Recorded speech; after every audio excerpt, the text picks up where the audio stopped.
Una vita con Corto Maltese, come l'hai raccontata?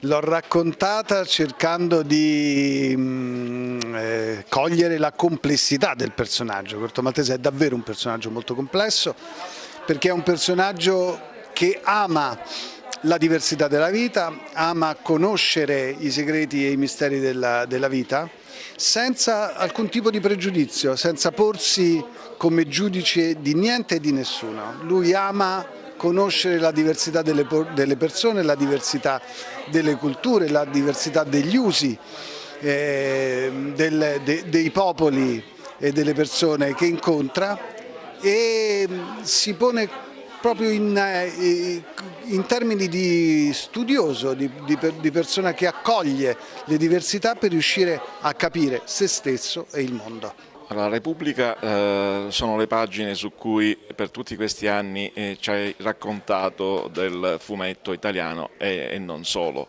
Ecco, oltre a Corto Maltese, quali sono i personaggi e gli artisti di cui ti sei occupato sul giornale? Beh, innanzitutto il più grande successo dei volumi di Repubblica è stato quello di Tex. Tex è un personaggio incredibile che è nato nel 1948 e che ancora oggi è il primo personaggio del fumetto italiano, nonostante tutti questi anni, nonostante tutti i cambiamenti sociali e culturali del nostro paese e nonostante tutti i grandi autori che hanno scritto e disegnato le sue storie.